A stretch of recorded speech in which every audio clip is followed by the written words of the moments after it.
Thank you, Victor. My name is Peter. I'm the co-founder of ContractLand, and it is a pleasure for us to be here today with all of you guys and be a co-organizer for BlockAsia, along with a wonderful organization, Blockchain Pangea, led by Victor. And today I want to talk about Web 3.0 and what it might mean for a company or end user to be in the context of Web 3.0. So I'd like to start this conversation with how we got to Web 3.0. So everything started with Web 1. It all started with the ARPANET as a military research program to share values and resources among supercomputers. And that program introduced some of the fundamental protocols that we know that builds up the internet today, such as TCP and IP protocol. And back then, we knew internet as static websites that hosted HTML, text, and occasionally some images.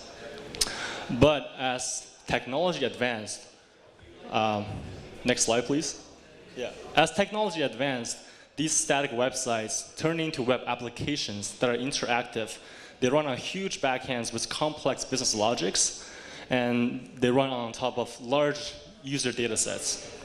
And this advancement of technology gave birth to a lot of the internet giants that we know today, such as Google, Facebook, and Amazon. And these companies provide high utility services to the mass that were previously unavailable. But this came at a cost, and the cost is the centralization of power and data. I think we all know about the recent Facebook user data privacy incidents, and unfortunately that problem is not limited to just Facebook. It's literally in every aspect of our lives and every service that we use on a day-to-day basis. And the fundamental problem of this issue is rooted within the idea of Web 2.0 itself. It's because these companies run on private networks that they own and dominate and control. And that is what Web 3.0 is all about. It's this exact antithesis of this. And Web 3.0 is all about individual companies sharing value in an open network that anyone can take place in the participation of its ownership. And it is a paradigm shift.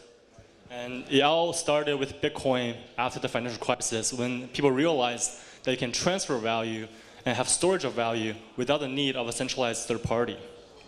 And later on, innovations such as Ethereum came along and greatly expanded its capabilities to much more than transfer of value. Now with smart contracts, anyone can run arbitrary logic in an open network on Ethereum.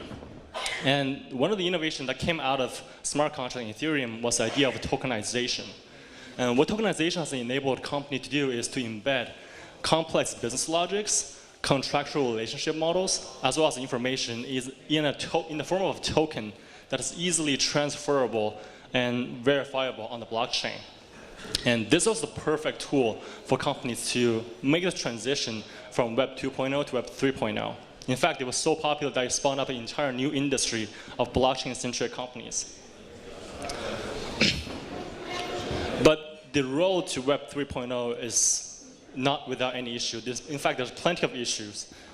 First of all, the development of smart contract is still a very complicated process. Only a subset of companies right now have the capacity and resources to hire the actual required talents to build smart contracts for their business. And even the companies that they do, even the top in the business, such as Parity Technology, the DAO organization, still suffers from vulnerabilities and bugs and hacks that cause them the loss of millions of dollars. And then there's bad practices. There are many money-grabbing ICOs. There's a lot of scams going on. There's centralized exchanges that have artificial volume, have enormous amount of listing fees for their exchange. And all these problems will have to be solved in order for us to make the transition to Web 3.0. So what are we building on ContractLand? One of the first products we're building is the templating of tokenization of smart contracts. And what this means is that we're going to be standardizing smart contracts in the form of templates that allow simple and secure deployments of tokenized assets for businesses. The problem that we're trying to solve with the token templates is the reinvention of similar smart contracts by various companies. A lot of these tokenized asset you're deploying, such as basic ERC20 tokens, ERC721 tokens, fungible tokens, non-fungible tokens, are fundamentally the same in terms of functionality. The only differences are the detail-specific parameters. And all these smart contracts can be standardized and reused by various businesses, no matter you're deploying a token for your car business, no matter you're deploying a token for your food business. The fundamental functionality should not need to change and does not need to be reinvented every time. And this will dramatically reduce the amount of errors and bugs that you introduce when you deploy these tokens. And the templating of these smart contracts are not limited to basic ERC20 tokens. We have much more complicated applications on top of it, such as a whole reward system, such as a previous slide. Yeah, such as the whole reward system, forwarding contracts that represent transfer and issuance of debts between companies, or ticketing systems. And these templates allow non-tech users without smart contract development backgrounds to issue tokenized assets on the blockchain. And another part that we're building is decentralized exchange. So we believe in the future, exchanges, blockchain crypto asset exchanges will not only serve traders as it is now today, but serve businesses and end users as a point of settlement and conversion in a world filled with tokenized assets. It is easy to imagine a future where most of our lives, most of the services that we use, will be powered by tokens. And as individual users, we'll have to manage and use a array of tokenized assets. And we'll have to have conversion between them. And we believe in the future, as technology advances, decentralized exchange will eventually take over and replace centralized exchanges because they're just much more easily integrated into dApps. If you've ever tried to build a dApp before and try to integrate your dApp with a centralized service, it is nearly impossible to do it correctly, do it securely, and do it the right way. But integrating between two dApps, two smart contracts, is very intuitive and it's natural, it's very easy. That's why our exchange will be entirely decentralized. It will be open source. You'll have an on-chain order book that is open and available and be able to monitor by anyone. And you have much lower fees than current exchanges that we know. Next, please. And the third product we're building is a wallet. The wallet enables users to manage assets in a world filled with tokenized assets. And we believe current solutions, such as cold wallets and custodian wallets, are not the solution that we'll see years from now. Cold wallets are a good solution for storage of assets, but in the future where most of our services, where we'll be utilizing tokenized assets on a day-to-day basis, we won't be using cold storage to use our tokens in an application. We'll need hot wallets and live wallets that allows constant utilization of those tokens. Which I believe tokens should not be stored in users' accounts or in a centralized server. Most people currently store the tokens in exchanges. We believe tokens should be stored in smart contracts, and user accounts, user addresses, should simply be keys that signs messages to access those tokens and access their funds. And that's the type of token, that's the type of wallet we're trying to build here at ContractLand. Yes, please. And I also want to talk about some of the problems blockchain protocol itself and where we're building ContractLand platform on top of. So every blockchain system that we know of today suffers from the blockchain trilemma or follows the blockchain trilemma problem.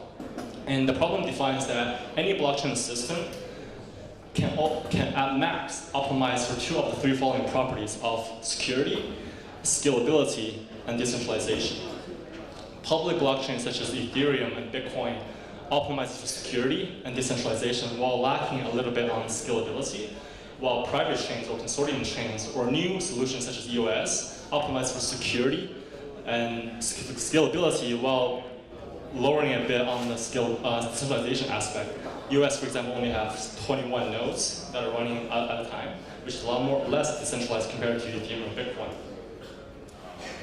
So what does this mean? Next slide, please. We believe in the future, the blockchain ecosystem won't be dominated by just one public blockchain, whether it being Ethereum, EOS, NEO, or Qtum, or any other public internet we know today. But rather, you'll be a system filled with different blockchains, public chains, private chains, application-specific chains, consortium chains, all working together in an ecosystem of blockchains.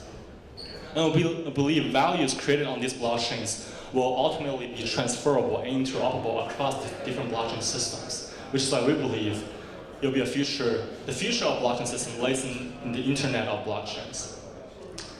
Which is why I introduced you to the Terra chain. The Terra chain is a next generation blockchain built for scalable and interoperable transactions in the ecosystem of Internet of Blockchains. And it is an application-specific blockchain built to run the ContractLand platform and running on a POA consensus mechanism. So what does this mean for ContractLand? It means that any asset that you create on ContractLand through our tokenization templates can be transferred and run on any other blockchain that's connected to Terra chain. And the exchange of ContractLand will be able to manage not only assets on a specific chain such as Ethereum or Neo, but any asset that is connected to the Terra chain.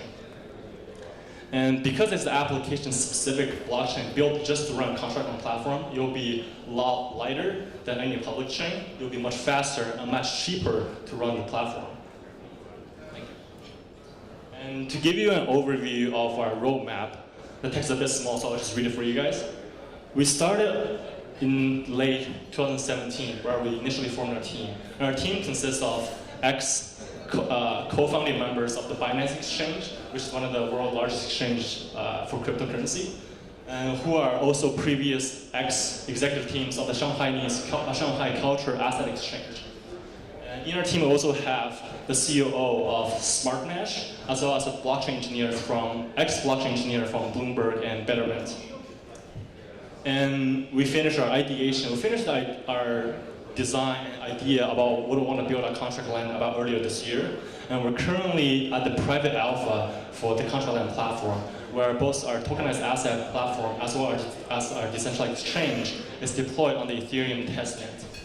And next month, we'll be releasing the public beta of our exchange, where we run on the Ethereum mainnet. They can actually start trading assets on Ethereum. And later this year, we'll be releasing the first testnet for Terra chain. And you'll be initially connected to Ethereum testnet, where you can start trading assets from Ethereum on the Terra chain. And next year is when we'll be releasing the mainnet of Terra chain. And that's when we'll be migrating our entire application, entire platform, both the tokenization template platform as well as the decentralized exchange onto the Terra chain, where you have much faster trading experience, much faster tokenized assets issuing experience on the Terra chain. And in 2020, we hope to expand the connectivity or the interoperability of the Terra chain to an array of different public blockchains out there that will be connected to all major public chains and truly provide value to our end users and businesses in the context of Web 3.0. Thank you. If you like about ContractLand, feel free to contact us, visit our website, check out the alpha, check out our white paper. Thank you guys.